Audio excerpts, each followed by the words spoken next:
There is a boy being held by someone. With his hands tied, he is being dragged somewhere. And this boy, locked in prison. What really happened? What dreams do you have? Today is the story of a boy who achieved his dream. Let's listen together. This boy's name is Joseph. He is the 11th son of Jacob. Joseph, who was raised with his father's deep love, had a dream one day. In his dream, the sheaves of his brothers gathered around Joseph's sheaf and bowed down to him. Amazed and excited, he told his brothers about it, but they were displeased. The brothers, who already disliked Joseph, hated him even more after he had that dream. And one day, Joseph had another dream. In his dream, the sun, the moon, and 11 stars bowed down to him. Just like before, Joseph told his brothers about the dream he had. After hearing the story, the brothers' expressions became even worse than usual. The brothers, whose hatred for Joseph had reached its peak, finally decided to get rid of him. Joseph was captured by his brothers and thrown into a pit. Joseph said, "Brothers, why are you doing this? Please get me out." But the brothers laughed at Joseph and said, "It would be better if someone like you disappeared." At that moment, they saw Ishmaelite traders passing by. And the brothers decided to sell Joseph to them. Thus, Joseph was sold to the traders for 20 shekels of silver. So the traders took Joseph and left for Egypt.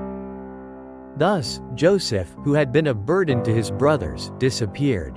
The brothers decided to lie to their father, saying that Joseph had been devoured by a wild animal. Seeing Joseph's blood-stained robe, Jacob fell into deep sorrow. Following the Ishmaelite traders, Joseph went to Egypt and became a servant in the house of a high-ranking man named Potiphar. God was with him, and everything in the house prospered. Potiphar appointed Joseph as the overseer of his house. But then, a problem arose. Potiphar's wife tried to seduce Joseph. However, Joseph firmly rejected the temptation. Then, angered, Potiphar's wife falsely accused Joseph. As a result, Joseph was falsely accused and thrown into prison. However, even there, Joseph remained faithful, and God was with him, gaining the trust of the prison warden. One day, a royal servant in prison had a dream, and the cupbearer shared his dream with Joseph.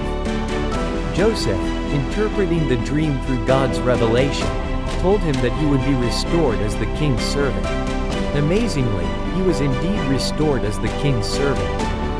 2 years later, Pharaoh had a dream.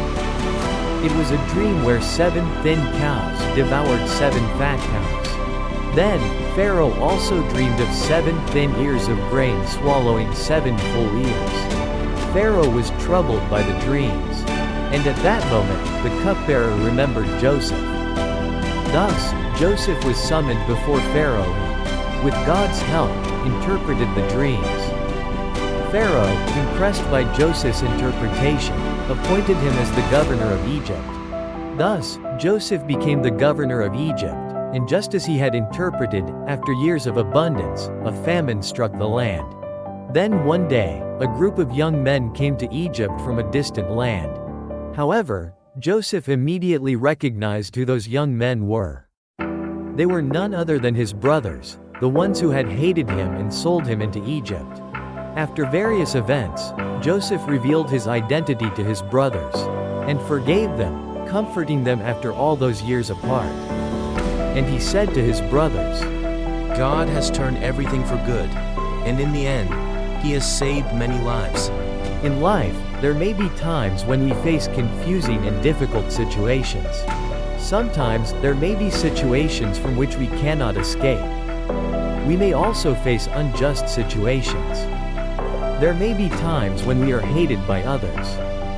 But God gives us dreams and leads our lives according to what He has shown us. Trust in that God until the very end. God is with you. When you dream and live believing in it, God will surely fulfill it. Did you enjoy the story? Then next time, I'll bring you a more fun and insightful Bible story. If you enjoyed the video, please subscribe and like.